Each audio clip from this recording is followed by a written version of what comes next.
Hi friends. నా పేరు Surendra. Welcome back to my channel. Video అంతా చూసాక మాత్రమే ఈ పర్టిక్యులర్ వీడియోపై కమెంట్ చేయండండి. దానికంటే ముందు వీడియోస్ నచ్చుతుంటే లైక్ చేయండి. కొత్తగా ఎవరైనా చూస్తుంటే please do subscribe our channel. Yes. So 'Prakash రాజ్‌ని' so are you an anti Hindu అని చాలామంది క్వెషన్ చేస్తా ఉంటారు. ఎందుకంటే తన భావజాలం గాని, తను మాట్లాడే ఏ మాటలు గాని, తన థాట్ ప్రాసెస్ గాని దాన్ని ప్రతిబింబించే విధంగా ఉంటాయనేది చాలా మందికున్న ఒపీనియన్ అనమాట. సో, అసలు 'ప్రకాష్ రాజ్' హిస్టరీ తీసుకున్నా 'ప్రకాష్ రాజ్' తనకు తనే ఒక సందర్భంలో చెప్పాడు.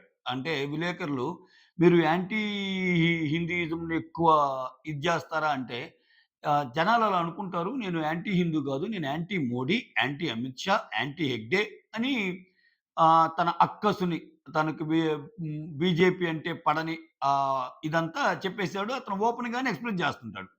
సో, మోడీ గారి విషయంలో ఏదొచ్చినా ఓపెన్‌గానే ఎక్స్‌ప్రెస్ జేస్తుంటారు. ఈయన గారికి అంత మంటనమాట. ఎందుకు మంటో అర్థం గాదు. ఈ పర్టిక్యులర్ వీడియోలో కొన్ని విషయాలు మాట్లాడుకుందాం. ఏ విషయాలు మాట్లాడుకుందామంటే అసలు 'ప్రకాష్ రాజ్' హిస్టరీ ఏంటి? 'ప్రకాష్ రాజ్' ప్రతి ట్వీట్ పెట్టి జస్ట్ ఆస్కింగ్ అంటుంటాడు గదా! మనం మనం మనం మనం కొన్ని క్వెషన్‌లు అడుగుదాం 'ప్రకాష్ రాజ్‌ని. అంటే జనాలు యాంటీ హిందూ అనుకోటానికి మెయిన్ రీజన్స్ ఏంటి? ఏమయ్యుండొచ్చు? దాన్ని అడ్రెస్ చేస్తే పోద్ది గదా! ప్రతిదాన్ని అడ్రెస్ చేసే ప్రాసెస్‌లో ఇతనేం చేస్తాడంటే తెలివిగా ఏదో ఒక ట్వీట్ జేస్తాడు. అంతే తప్పితే మనం అడిగిన దానికి ఆన్సర్స్ రావన్నమాట. అట్లా లెక్కేసుకుంటే అసలు ఇతని ఆరంగేట్రమే వివాదాలు. అంటే అది సినిమాల పరంగా చూసుకున్నా, లేకపోతే ఏ పరంగా చూసుకున్నా వివాదాలే. పర్సనల్ లైఫ్ అంటే మనం కమెంట్ చేయలేదు. కమెంట్ చేయకూడదు. ఎవరి లైఫ్ వాళ్ళది. ఓకే. పబ్లిక్ డొమైన్‌లో ఉన్నాడు కాబట్టి అసలు ఎందుకు యాంటీ హిందూ అని ఇతన్ని అంటారో ఒకసారి మాట్లాడుకుందాం. మనం జస్ట్ కొన్ని క్వెషన్స్ అందిద్దాం. రీసెంట్‌గా జరిగిన ఇన్సిడెంట్ 'పెహల్గామ్' ఇన్సిడెంట్ మనందరికీ తెలుసు. సో, ఆ ఇన్సిడెంటు వాళ్ళని చంపిన తీరు ఇక్కడ, ఇక్కడ జనాలందరూ బాధ కలిగించే విషయం ఏందంటే, అసలు మనుషుల్ని చంపడం చాలా తప్పు. సో, ఒక మనిషికి ప్రాణం పోయటానికి చాలా కష్టపడతారు మనుషులు. అటువంటిది ఈళ్ళు ప్రాణం తీయటానికే పుట్టినట్టు బిహేవ్ చేస్తుంటారు. ఈ టెర్రరిజం ముసుగులో. అందుకే అటువంటి కంట్రీస్‌కి గ్రోత్ ఉండదు. చూసాంగా పాకిస్తాన్ డాలర్ వాల్యూ ఎలా ఉందో ఇప్పుడు. సో, జస్ట్ కొన్ని రోజులు నీళ్లు ఆపేస్తేనే గడగడ గడగడలాడే సిట్యుయేషను. అంటే వాళ్ళు ఒక బ్రెడ్ కొనుక్కోవాలంటేనేమో ఒక రూ. 150-200 అవుతుంది. ఆహ్, మిల్క్ కొనాలంటేనేమో ఒక రూ. 200 అవుతుంది. ఇంత రేట్లు పెరిగిన సిట్యుయేషన్ అనమాట. సో, ఇటువంటున్నప్పుడు ఎవరైనా సరే ఆహ్, కంట్రీ గ్రోత్ కోరుకునేవాళ్ళు ఇటువంటి పనులు చేయరు. ఓకే. కొన్నున్నాయి. కొన్ని ఇస్లామిక్ కంట్రీస్ ఉన్నాయి. సౌదీ అరేబియా లాంటి వాళ్ళెంత బాగా ఇదయ్యారు. ఆ! సో, అందరని నేను చెప్పను. ఎస్పెషల్లీ. అయితే ఇక్కడ పెహల్గామ్ ఇన్సిడెంట్‌లో జనాల్ని చంపిన తీరేంటండి? వాళ్ళ ప్యాంట్స్ లాగి నువ్వు హిందువా? ముస్లిమా? అని అడిగి మరీ చంపారు. అంటే అది అది ఎవరి మీద జరిగిన కుట్ర? అది హిందువుల మీద జరిగిన కుట్రేగా. సో, కేవలం వాళ్ళ టార్గెట్ హిందువులేగా. దానికోసం అందరూ ఖండించారు. ఇతను కూడా 2 పేజీల లేఖ రాసాడు. 2 పేజీల ఇది పెట్టాడు. నా బ్లడ్ బాయిల్ అయిపోతున్నాడు అంతా అన్నాడు. సో, అక్కడ ఎక్కడే గాని 2 పేజీల్లో ఇది భారతీయులు నివసిస్తున్న హిందువులపై జరిగిన కుట్ర. హిందువులను టార్గెట్ చేసుకొని ఇలా చేయటం చాలా తప్పు అనే పదం నీ నోటి నుంచి ఎందుకు రాలేకపోయింది? నీ 2 పేజీల దీంట్లో. ఓకే. అక్కడ మెయిన్ టార్గెట్ వాళ్ళే గదా! హిందువులే గదా! Just asking. అంటే ఇక్కడ నువ్వు అంటే నన్నెందుకంటారు యాంటీ హిందూ అని అర్థం గాని 'ప్రకాష్ రాజ్‌కి' ఇటువంటి ఇన్సిడెంట్ చూసినప్పుడు ఇదెందుకు ప్రశ్నించలేదు అని అనిపిస్తుంది. ఇదొక్కటే కాదండి. సో, 'చంద్రయాన్' టైమ్‌లో గూడా ఒక ఇతనొక పిక్ పెట్టాడు. ఒక మనిషి టీ పోస్తున్నట్టు అక్కడి నుంచే ఇక్కడ అంటే ఒక ఇస్రో అంటే ఒక ఆహ్ శాటిలైట్ రీసెర్చ్ ఆర్గనైజేషన్ అవమానించే విధంగా వాళ్ళు ఎంత కష్టపడితే మన దేశానికి సంబంధించినయి అన్నీ కనుగొంటారు, అన్ని పంపిస్తారు. సో, ఇతను సోషల్ మీడియాలో పెట్టే పిక్ ఇప్పుడు పెద్ద వివాదమైంది. ఓకే. యాహ్! అదొక్కటే కాదు ఇంకా కొన్ని. అంటే ఒక్కసారి గోమాతల మీద అంటే హిందువులు బాగా కొలుచుకునే ఆహ్, హిందువులు బాగా పూజించే ఆవు యూరిను, ఆవు ఆహ్, పేడ అంటాం చూసావా? వాటి మీద కూడా కామెంట్ చేసాడు. ఒకసారి ఇతను ఏదైనా మీటింగ్ పెడితే, ఆ మీటింగ్ నచ్చక జనాలు ఏం చేశారంటే, ఇతని మీటింగ్ జరిగిన ప్లేస్‌ని ఆవు మూత్రంతో, ఆవు పేడతో శుద్ధి చేశారు. ఇతనేమన్నాడు దాన్ని, సో, దాన్ని మీకసలు అర్థం కావట్లేదు. గోవు వేరు, గోమూత్రం వేరు. దాన్ని డిటర్జెంట్‌గా వాడతారు. సంథింగ్ లైక్ అలా చేసేసరికి ఒకాయన కేస్ వేసిన పరిస్థితి. అంటే అదేంటి? అంటే హిందువులు ఎక్కువగా గోమాతని ఆవుని మాతగా అసలు గోమాత అంటాం మనం. అంటే అదొక సెంటిమెంట్. ఇప్పటికి విలేజ్‌లో చూస్తే చాలా చోట్ల మన ఇల్లు ఉదయాన్నే లేచి పేడ తీసుకొని వాటర్‌లో కలిపి ప్యాన్ నీళ్ళే పోసుకుంటాం మనం. అంటే కల్లాపులాగా. ఎందుకని? అది మనం పూజిస్తేనేగా. ఇటువంటి విషయాల మీద నువ్వు కామెంట్ చేసినప్పుడు దీన్నేమర్థం జేసుకోవాలి? అంటే నువ్వు హిందూ భావజాలాన్ని సమర్థించినట్టు ఎట్లా అర్థం జేసుకోవాలి? నాట్ ఓన్లీ థిస్ అండి. అంటే ఇప్పుడు తిరుమల తిరుపతి దేవస్థానం లడ్డూ విషయంలో గూడా ఇతను జేసిన కామెంట్స్ ఈవెన్ పవన్ కళ్యాణ్‌ని కొంచెము ఇది జేసే విధంగా ఉన్నాయి. సో, ఇంకా పవన్ కళ్యాణ్ అంటే ఇంక ఇతను టార్గెట్ జేస్తా ఉంటాడు. అదేంటో అర్థం గాదు. ప్రాబబ్లీ పవన్ కళ్యాణ్ సనాతన ధర్మం ఎత్తుకున్నప్పుడు ఇంకొంచెం ఎక్కువ జేశాడు. అంటే ఏంటి? అంటే నీ మాటల్లో ఏం కనిపిస్తుంది? క్లియర్ కట్‌గా నువ్వు హిందూయిజంకి ఏదైనా అనుకూలంగా ఉంటే, దాని మీద నువ్వు అగెయిన్స్ట్‌గా కామెంట్ చేయటం వల్ల నిన్నెలా అర్థం జేసుకోవాలి? ఇలానే అర్థం జేసుకుంటారుగా జనాలు.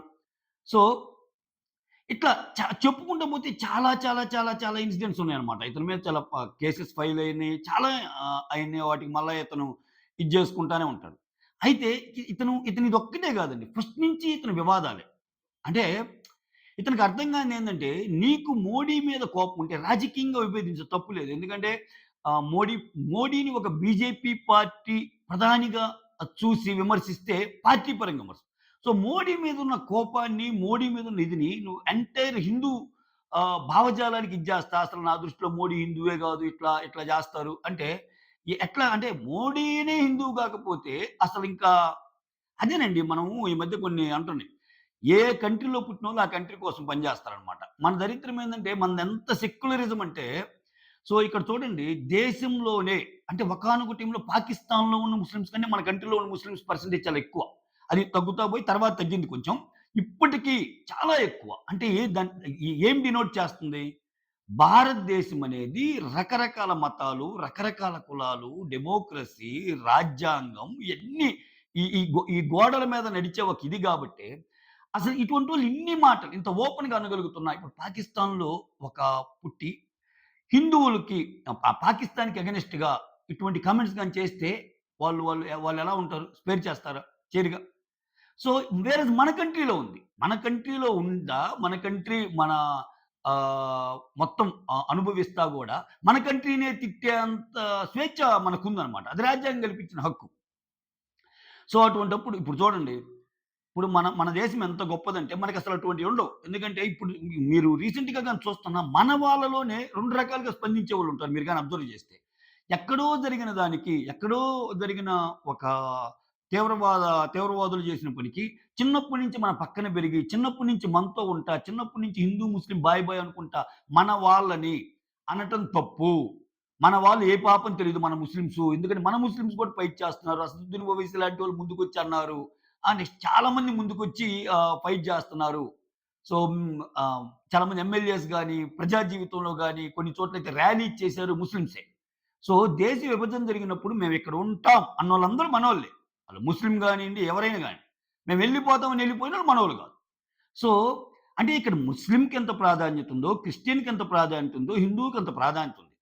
అంతేగాని ఇక్కడ కంప్లీట్‌గా ఇప్పుడు మనది హిందూ దేశం అని జెప్పి కంప్లీట్‌గా ఆ భావజాలాన్నయితే రుద్దంగా అంటే ఆ స్వేచ్ఛ అనేది ఇస్తాం మనం.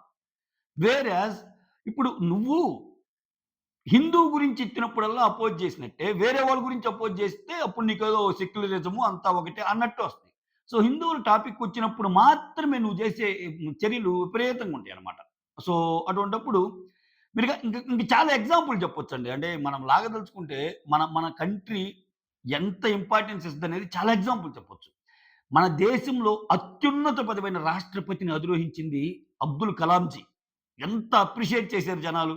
ఇప్పటికీ ఆయన పేరుని మనము Abdul Kalam guarantee goose bumps వస్తాయి మనకి.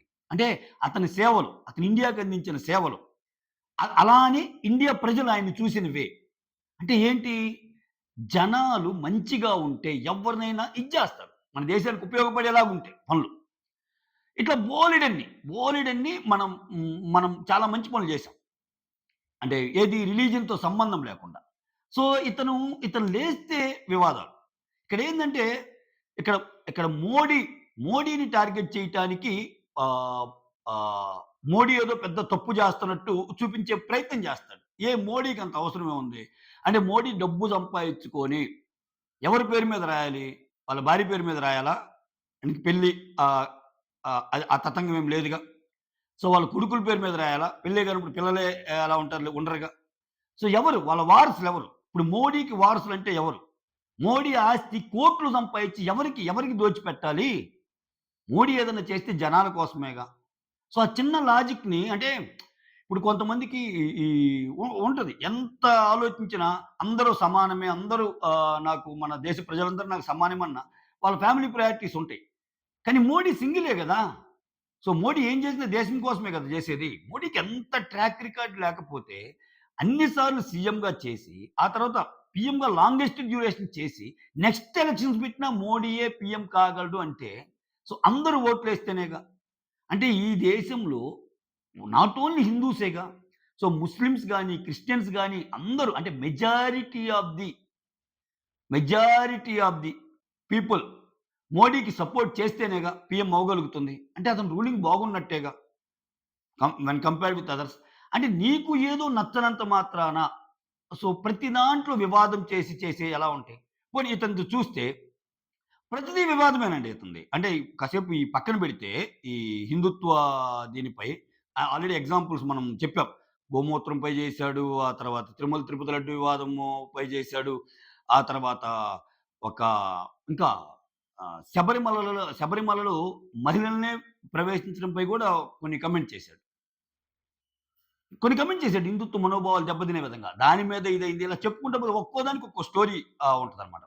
పోనీ ఇతనిది ఈ ఇండస్ట్రీలో ఏమన్నా ఉందా అంటే, ఇతనొచ్చిన కొత్తల్లో ఆహ్, ఆహ్, 'పవన్ కళ్యాణ్' గారిది 'జల్సా' నెక్స్ట్ 'ఎన్టీఆర్' గారిది 'కంత్రి' ఆ తర్వాత 'అల్లు అర్జున్' 'పరుగు' ఆ టైంలో చాలా మంది ఇతన్ని బ్యాన్ చేశారు. అంటే ఇతను పెట్టే డిమాండ్స్, అంటే ఇతని బిహేవియర్ వల్ల ఇన్ని సార్లు ఇతను ఆహ్, వాట్ యూ కాల్ నిషేధించబడ్డాడు తెలుగు ఫిల్మ్ ఇండస్ట్రీ నుంచి. బ్యాన్ చేశారు.